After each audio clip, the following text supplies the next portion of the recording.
King Arthur, we must start the fantasy game show. Yes, Merlin, we must certainly start. To win it, Merlin babysits the Musketeers. Yes, this season is about me traveling to the center of the world while babysitting some rascal teenagers. But Merlin, isn't this a fantasy game show? How does one win the game? It is quite simple, Arthur. No magic powers needed to win. You, the viewers watching, have to press the star button on your streaming controller whenever you hear a movie or television show title spoken by one of the actors. The ones who get the most clicks this week wins a free $10 gift card. Make sure you are signed into your device. Yes, but isn't using names from other works illegal? We make sure every movie used gets the few milliseconds of magic they deserve. Plus, isn't that streamed? I didn't know streams had days. I mean streaming devices for the television. Just click the star on the streaming controller each time you hear a title. Plus, isn't that really great marketing for them? Free publicity. If I had that, I would have easily gained every European heart to my cause, and my kingdom would have included every corner of the world. But viewers can only get the prize if they do it on the same day the show is streamed.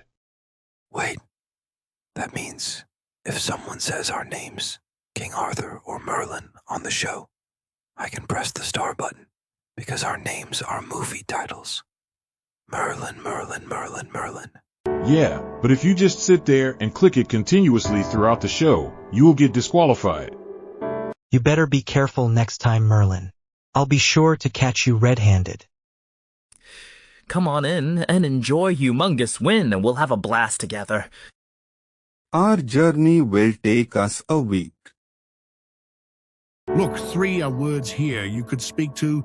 Magically transport us to the location in a zap. How would I miss that on the side?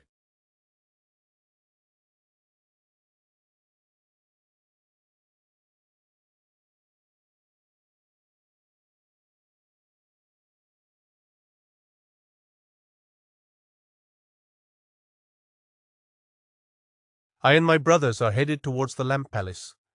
Baron Wick, will you come with us to assist? And the Musketeers? We could use your help. Of course, let us bring Merlin and his musketeer teens in black. If we all dance and sing the Genie Wish song, then no one should get hurt as we move along. Looks like I finally get to see you dance again. I know this will make me grin. All right, it's time we began. Genie, Genie, give me my wish. Form my imagination's span. Let me have the perfect chai. Make me so famous I am always followed by the paparazzi. Save me from this insanity. Let us escape all terrors grim. The day after tomorrow. Let our lives be changed. Or ride along in a great adventure with the African Queen to find the rare purple ferret. Be the transporter to fulfill our happiest dream. Everyone get on all fours and hop from side to side as we move toward the genie. For this is the way the trick is solved. I know, Ned, you're very nervous because we might all die. Ned, to help rest your nerves, why don't you tell us your story of how you got to New Zealand? I know you want everyone to know. The Adventures of Ned Devine, a tale of survival and discovery. Ned looked solemn as he spoke. I was born in Canada during the years of the 7 Years' War into the Micmac Band. My mother was a Beothuk and my father a Micmac of the tribe of Jespajog. My mother left Newfoundland with her parents to live on the coast where they could whale snag.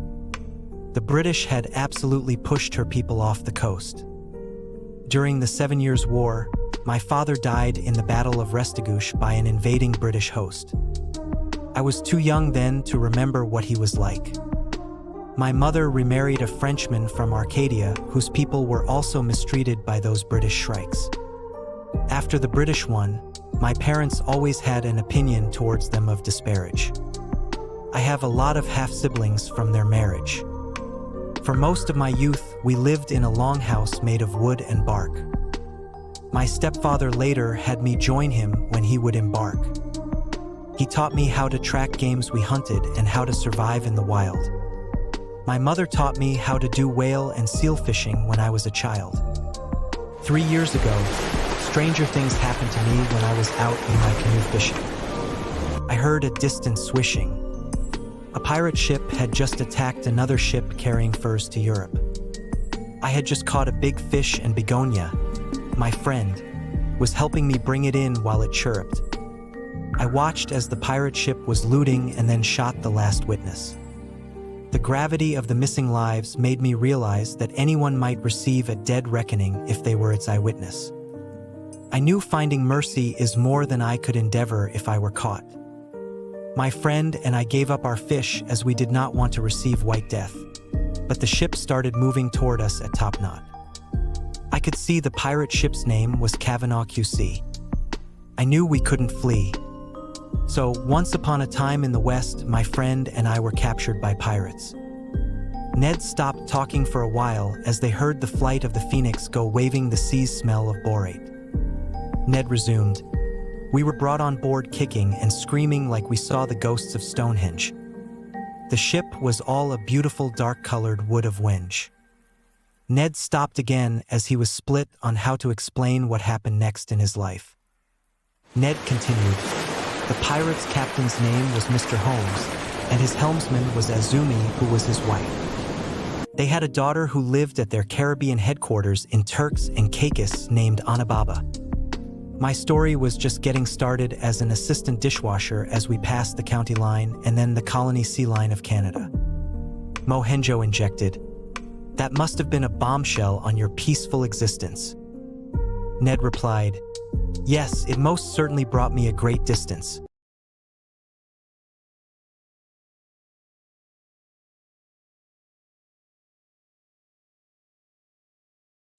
Let me tell you more. I'll use beings like yourselves. I'm doing a funny accents as well. About 50 miles to our south is the Fala Nation. They are the Tomorrow people who never get anything done since they can wait until tomorrow. Their capital city is Jericho. The city has a large, thick emerald wall around it that the Sidonian dynasty built for them, in exchange for continual access to their gemstone mines. They are too lazy to mine. They are too lazy to build homes, cook, make pottery, fish, learn to read, or do anything. Other nations have come to give them things. In exchange, these nations are given rights to their forests, oil, wildlife, natural herbs, and other resources. They have one hard-working person, a doctor called Doc Martin. This position has passed down from mentor to mentee through many generations. He and his apprentice are the only ones who wind out the canopy. That stretches from the east wall to the west to cover them when it rains or gets cold. It simply unfolds. The doc's predecessors built a hospital that also operates a pharmacy. Since crime sometimes affects their health, he also serves as a mediator whenever there is a fallacy. These people are too lazy to steal, kill, or do most crimes. Being a mediator doesn't take much of his time. He goes out to gather herbs and grows vegetable patches in their city. Most of their food is berries and fruits from bushes and trees. Since their physical safety is also important, Doc Martin has cannons that shoot off automatically when they are attacked. The system is set up to give no slack. These people are purple sloths.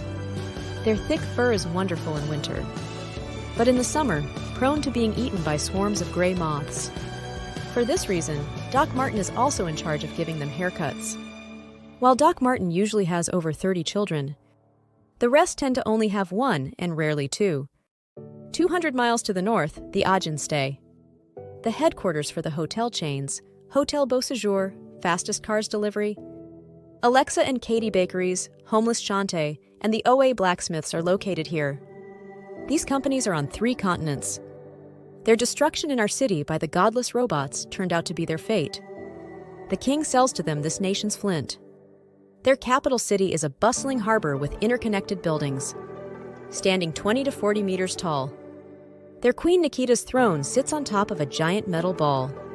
She serves as the CEO while the country itself is run by a board of its 50 wealthiest.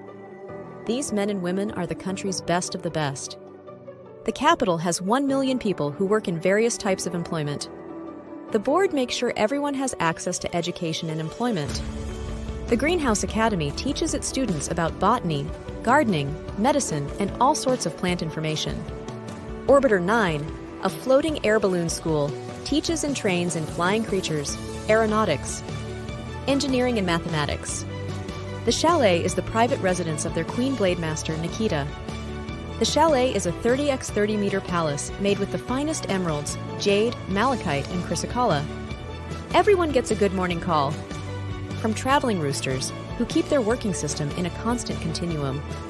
The native population consists of the beach, forest, sea, and some mountain elf people. Trading places with someone from another country or continent is very easy. Monologue bomber. Monologue bomber. Ever wondered what alien creatures would sound like if they had a karaoke night? Imagine a universe where extraterrestrial life forms gather at a place called Berlin Station, showcasing their unique and otherworldly musical talents. In the next few seconds, you'll dive into a cacophony of sounds unlike anything on Earth. Picture octopus-like beings harmonizing with crystalline creatures, each note a blend of alien languages. This isn't just music, it's a glimpse into the cosmos. Every creature, from monstrous giants to tiny intelligent species, joins in, creating a symphony of the stars. The melodies range from eerie and haunting to surprisingly soulful. And just when you think you've heard it all, a new species steps up to the mic. That is the neon demon, Kel. He and his tribe live on our western borderlands. They are called the Ozark Clan. During Operation Mekong, they were of great help to us and our western allied nation. By repelling the robots, they are the clan the king pays by giving them yearly a silver pot. They live in their border town, which for them is a holy camp. Because they're luminescent, they need to lamp. They believe in the unmiracle. It is when altered carbon, every 16 years, turns one of their own into a daredevil. A daredevil can do any feat or stunt. Doesn't matter if they were strong or a runt. They are said to be black during the day, which makes them hard to find in the wild. Even the best tracers have problems if the daredevil is mild. No, they're not such beings. We just call them daredevils because their speed is so much greater than we could ever do, and give our western neighbors a frightening boo. We don't want their land as it is too rocky and has thorny valleys. Their appearance is strange, with 3 big eyes, 3 arms, 3 fingers on each arm, 3 toes, and reddish-gray skin. They tend not to get sick often since they carry many antibodies. They are a clay-eating species that specializes in metallurgy. They fanatically follow their clergy. Uncovering the mysteries of the luminescent daredevils. In the mysterious realm of Border Town, the luminescent inhabitants find sanctity in their holy camp. Their glow serves as a beacon, guiding them through the darkness of the world. Every corner of this unique settlement shimmers softly, thanks to the residents' natural glow. This ethereal light is essential for their survival and acts as their compass. Their faith lies in a concept they call the unmiracle, a profound event that defies conventional beliefs. It is a twist of fate that transforms their lives every 16 years. When altered carbon weaves its magic, one individual becomes a daredevil, gifted with extraordinary abilities. This transformation is both celebrated and revered among the Border Town community. Once a daredevil, any feat or stunt becomes possible, regardless of their previous strength or stature. They embrace challenges with unmatched courage and spirit. During the day, these daredevils become inexplicably black, blending seamlessly into the shadows. This camouflage makes them elusive, almost impossible to detect in nature. Even skilled tracers find it challenging to locate a daredevil when their demeanor is subdued. Their inherent stealth is a testament to their mysterious connection with the land. The transformation into a daredevil is seen as a rite of passage, a chance to redefine one's destiny.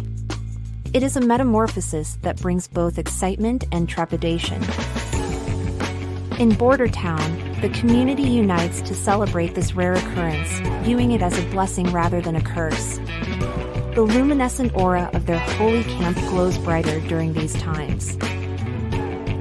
The daredevils are celebrated not just for their feats, but for embodying the spirit of resilience. They are symbols of hope and inspiration within their close-knit society. Their ability to perform incredible stunts inspires both young and old, encouraging everyone to embrace their potential. The Daredevil's legacy transcends the boundaries of Border Town. As the Unmiracle weaves its magic every 16 years, the inhabitants of Border Town continue to thrive, their luminescent glow lighting the path to endless possibilities. He's the best. Ga? He's the best. Ah, map is too large. Map is too large. What dunce put him in charge? What dunce put him in charge? Tune in next time to find out and try to win a prize. Let me tell you a story before we cross Doom's Gate. Save me from this insanity. Let us escape all terrors grim. The day after tomorrow. Let our lives be changed.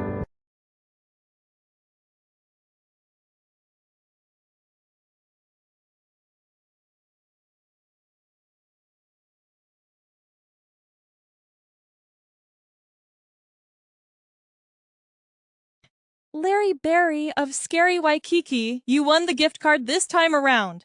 Now, let's watch some actor Timothy Blubbers. Wait, hold on.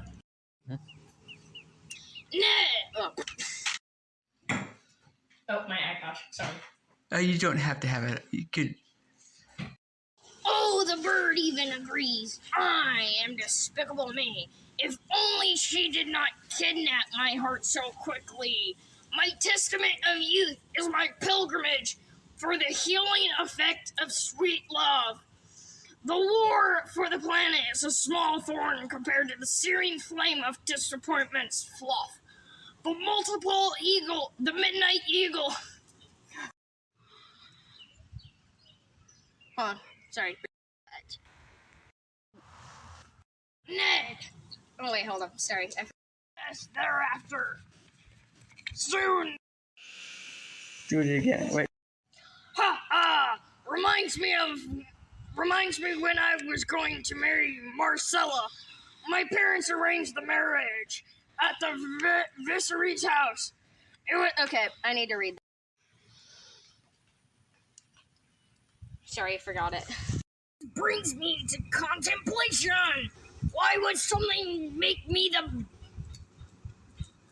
Oh, the bird even agrees. I am despicable me. If only she did not kidnap my heart so quickly. My testament of youth is my